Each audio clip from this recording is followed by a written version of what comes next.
topic of my talk is the application of some of Jens's findings within catalytic fuel processing for fuel cells, and also the reverse for fuel synthesis by means of electrolysis. You all know that Jens has put out a lot of seminal books on steam reforming, from starting with his doctoral thesis in 1975 and then progressing up to 2002. But his son Thomas Rostrup Nielsen has made a regression analysis of the volume of the books, and if you extend this to today, I think you could sum up all he has learned in a few sentences. But that is not true. In fact, it's a very diverse applicability of all the findings, and I have had great pleasure of working together with Jens. He's been my boss for 15 years, but also after that we had many enjoyable discussions on how to do fuel processing for high temperature fuel cells especially. And high temperature fuel cells are really an interesting subject also from a catalytic point of view. You have a lot of interesting challenges. The previous speaker already touched upon some of them. You have the risk of carbon formation. Is always a risk when you deal with hydrocarbons, obviously. And then you have sulfur poisoning, is another thing.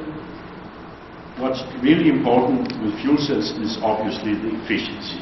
And that has been a driving force for a lot of our attempts of making fuel processing system for fuel cells. We have also been engaged in development of solid oxide fuel cells, and we have also, Jens was very active in the collaborations we had on molten carbonate fuel cells, and there's a lot of similarities there. If you take a look at the fuel processing unit for solid oxide fuel cells, you also have the possibility of forming these nasty pyrolytic carbons if you preheat without a pre-reformer. Then inside the solid oxide fuel cell, you also have steam reforming going on, and that's a very important feature of the solid oxide fuel cell. And that is as well inhibited by sulfur. One really important principle is the principle of internal reforming in high temperature fuel cells. And why is that? That is because you couple an endothermal reaction, the steam reforming of methane, with the inevitable Joule heat generation from irreversibilities in the fuel cell. In that way, you, so to speak, upgrade waste heat to chemical energy, and you get a much better efficiency of the fuel cell as such. It also helps to cool the stack, so you don't need to remove as much heat by excess air to the cathode side. It's a difficult subject to explain, and I tried it many times with not too much success. So I tried to make some exergy flows here. Here you see the complex interaction of catalysis and electrochemistry in a solid oxide fuel cell. You come in with your methane-containing gas, and you have to transport waste heat across the electrolyte and remove it by air flows to the cathode. Then you make electricity, of course, and you also do steam reforming in your anode. The steam reforming minimizes the losses. If we subjected the same solid oxide fuel cell to just hydrogen, you would see this picture. The loss, or the exergy loss, will double because we don't have internal reforming. Therefore, it's really important to prepare a gas for high temperature fuel cell, which is as rich in methane as you can allow without running into carbon problems. In carbon problems, Jens has spent a great deal of his professional career outlining what you run into. We have these three forms of carbons, and it's important to realize there's three forms. There's the whisker carbons, which I don't need to go into detail with, but then you also have this sneaky phenomena of having polymers form on the catalyst. I think he called it octopus carbon or beta deactivation, because we didn't know what was going on. But I'll get back to that a little bit. And then you have the pyrolytic carbons forming in the gas phase, which can also be very detrimental. And here you see some electron microscopy pictures of what's going on there. And unfortunately, Steen Helvig will not be here, but one of our collaborators will give his talk a couple of days from now. So that means when you design a fuel processing unit for a solid oxide fuel cell, you have to respect both the whisker carbon limits, but also if you go down in temperature, then you can run into this gum formation phenomena. So a typical design for a natural gas-based plant is again desulfurization, of course, because the preformer is very sensitive to sulfur. And then you have an in-out exchanger for the anode. The off-gas from the anode is split into two flows, one for catalytic burner, which serves for preheating the feed, and another one is recycling back to the preformer, so it supplies steam and also the heat needed to do the preformer. And then you remove the excess heat and supply the oxygen you need for the solid oxide fuel cell by a cathode reactor. Sulfur is also important. I've stolen a few of Jens' slides so he feels more comfortable with what I'm saying. And some of them are really good. I've always enjoyed his but he's stolen a few of mine. So role of sulfur. And I think this isotherm is a really important one. That was what Jens talked about just before. It was published in the first number of Applied Catalysis back in 1981. It was, the authors were Rostrup, Jens, Rostrup Nielsen, and Steen. And as you can see, some of you which are familiar with isotherms, that this is a chunking isotherm. That means that the first site where you have sulfur absorption is the most energetically strong ones, whereas the entropy of absorption is unchanged with coverage. I was asked to write a review chapter on sulfur and solid oxide fuel cell, and I thought it was only about the pre-reforming and so on, so that was easy. But it turned out it was also about what's happening in the solid oxide fuel cells. So I read all the literature, and that was really a hard one. There was a qualitative agreement that it tended to be worse at low temperature. It kind of leveled off with the amount of sulfur and all that. And then I said, okay, just for the fun of it, I'll plug in the experimental data to Jens' old formula. And I did that, and lo and behold, it fitted perfectly. A very, very nice correlation. So the loss of performance of electrochemistry in the solid oxide fuel cell was directly correlated to the sulfur coverage on the nickel present in the anode. But another thing is interesting. It didn't kill the hydrogen oxidation. These experiments were made by hydrogen. And another thing which is perhaps scientifically interesting is that the intercept was not at 0, but at around 0.6. Of course, you should be careful using a chunking isotherm at low coverages. But I believe that this could indicate, in fact, that some of the nickel sites doing the electrochemistry could be spectators, because some of the hydrogen could be so strongly bound that it doesn't matter that you exchange those hydrogen with a little bit of sulfur. It's only the more loosely bound hydrogen which is active. But that is pure speculation. One thing is for sure, that is that we did some experiments with CPO type gas and also pre-reform gas, and there we saw more or less the same, that the impact of sulfur on the electrochemistry was perhaps not that great. But the methane reforming was killed within minutes with these 50 ppm we supplied in this experiment. It was totally reversible, but it took hours to regain the activity back when we removed the sulfur. All this has application for one thing I wanted to mention as an example of what we have used Jens' work for, and that is use of diesel as a fuel for solid oxide fuel cells. That's a very interesting application. Of course, you could do this desulfurization, but this is cumbersome, because in a fuel cell application you do not normally have pure high pressure hydrogen available like you do when you need an HDS unit. So you can't do like you do in a refinery. And what's left after the diesel has left the refinery is obviously the most difficult sterically hindered sulfur molecules. So they are really tough to get rid of. So what people normally do is to use brute force, more so to speak. That is to use a CBO or ATR type of reformer where you simply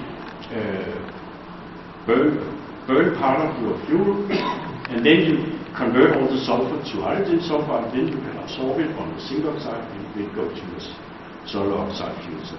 But as you burn part of your fuel upstream the fuel cell, obviously the efficiency will get lower. You can get around, say, 35% from a system like that. Back in the 90s, most people have forgotten that, but Jens was very instrumental in setting up a DARPA project here in the US, where we demonstrated this concept, where you did HDS of your diesel, and that was logistic fuel, both diesel and jet fuel, and with up to 0.3 weight percent of sulfur. Then you can remove all the sulfur more or less, do steam reforming, and then go to your solar oxide fuel cell. Now, with the advent of low sulfur diesels, especially in Europe, that we have thought about another concept, and that is simply to use the pre-reformer as a solid track, and then sacrifice the small amount of reforming catalyst we poison that way.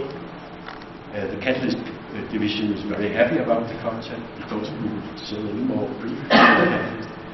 But obviously, when we started talking about this concept, we were a little bit afraid about the gum formation, as I talked about before, because the temperatures in pre-reformers are pretty low, so we didn't know what would happen. But then we did, as Halter and Jens also always have told us, try it out and see what happens. So we did. First, I'd like to show some results from the 90s with this logistic fuel. And here you can, it's pretty easy to see what's going on in pre-reform. You can just watch the temperature profile, and you can also see if you have hydrocarbon coming out with your condensate, then you don't have complete conversion anymore. Here you saw that the pre-reformer deactivated pretty fast, and that was mainly due to sulfur in one case and gum formation in the other fuel. But with the new and improved catalyst, and also this very low sulfur diesel, it was 6p weight ppm sulfur we had in the European road diesel, we managed to demonstrate that we could do this pre-reforming with complete conversion of the diesel, only methane coming out in a very nice gas, and we did that for more than 3,000 hours. And that opens up for a system with internal reforming where you can get 60% net electrical efficiency from diesel, road diesel, to power, even for small units. Shifting here a little bit, I'll go to methanol. And there we had a collaboration with the Finnish company Wärtsilä, and they asked us to use methanol as a fuel for APUs and chips. We had a very nice collaboration with them, and one of the jobs was then to use methanol.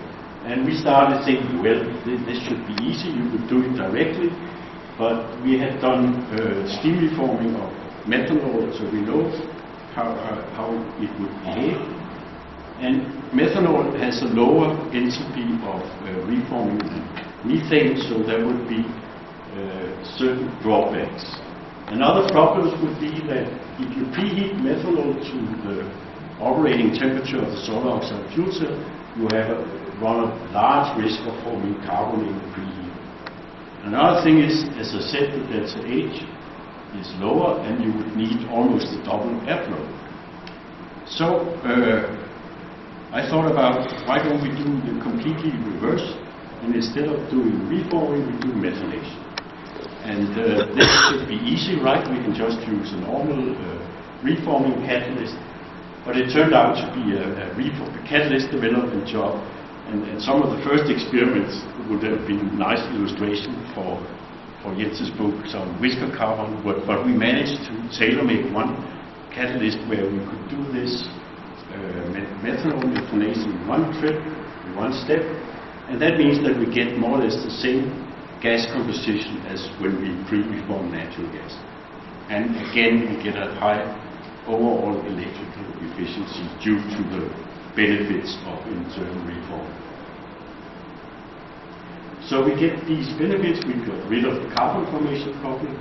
We got rid of a heat exchanger. That's always nice to eliminate for a piece of equipment. We got 2% more electrical efficiency, and we reduced the air compressor work, etc., etc. The last part of my presentation I'll devote to the reverse. Solid oxide fuel cells are based on why yttria stabilized zirconia, and it was interesting for me to see now it's used as a component shift catalyst as well. But this is oxygen ion transporting membrane. They are around 10 micron thick, these membranes. And when you use them as fuel cells, you can use methane or CO as fuel, but you can also operate them in reverse. And that gives you the possibility of also doing CO2 electrolysis, which means that you can generate synthesis gas like you do in a steam reformer, which obviously is of great interest to the chocolate company. And one example I'll give you is perhaps a low-hanging fruit for this type of technology, and that is upgrading of biogas to pipeline quality methane. Biogas consists of roughly 60% methane, the rest being CO2. When people need to put it into the pipeline, what they do today is having a physical wash, PSA system or something like that, and simply remove the CO2 and throw it away. What you can do is to methylate the CO2, or you can do co-electrolysis of the CO2, and then almost double your amount of methane produced from a biogas plant, and you can do it by integrating, say, wind turbines with biogas production. Something which will be very important in Denmark if we stick to the policies we have now on energy solutions. There's two ways of doing it. Either you clean the biogas pump for sulfur and then do steam electrolysis with the SOEC. Another important difference between the solid oxide electrolyzers and the traditional alkaline and emerging PEM fuel cell electrolyzer is that the SOEC can use steam, and that reduces the power required by 1/6, and also the high temperature gives you good kinetics, and again you couple an endothermal strongly endothermal reaction, the steam electrolysis, with the irreversibility, so you can get 100% efficiency defined as lower heating value of the hydrogen you make divided by the electrical input to the electrolyzer. So this is one way of doing it, and then you get the synergy that the steam you can raise in your methylator from this methylation heat is used to generate the steam you need in the electrolyzer. But that means that you have to methylate CO2. And that requires more catalyst volumes and higher pressures than if you methylate CO. So the other way of doing it is to simply send the biogas through the solid oxide electrolyzer, mix some steam in from the methylator, and then you have CO methylation and a smaller methylator volume. But if you think about it, what happens then? The electrode here is negative. We are operating around 750 degrees C. So what would happen if we did nothing would be that we would do steam reforming by electricity in the solid oxide electrolyzer. That means higher electrical input, and we would get more input over here. That would not be very smart. So we coupled more or less all what we've said before, and the trick is to do spark principle, but killing the steam reforming completely.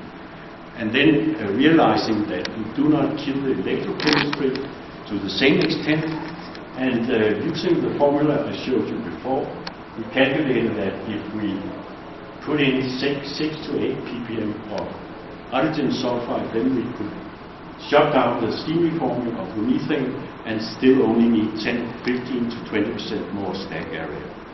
And this proved to be true. So you can have this process where you have 100 exajoule units of methane in your biogas. You use electricity for your electrolyzer, of course. You see the energy recycled or the form of steam from the methanator to the electrolyzer. You use a little bit of electricity for compression, and you get a very high exergetic efficiency of transforming electricity into extra methane.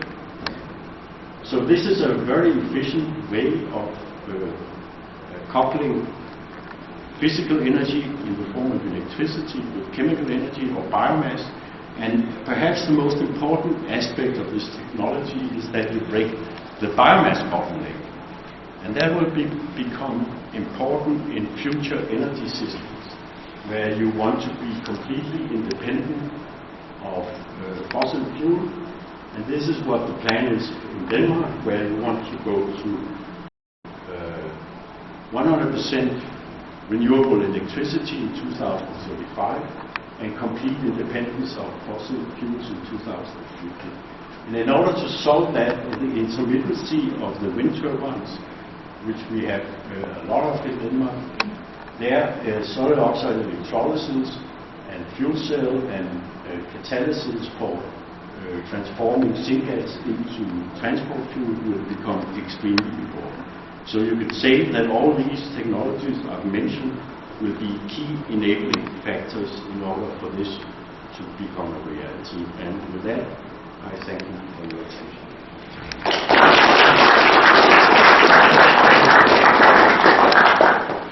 We have, pardon me, we have questions?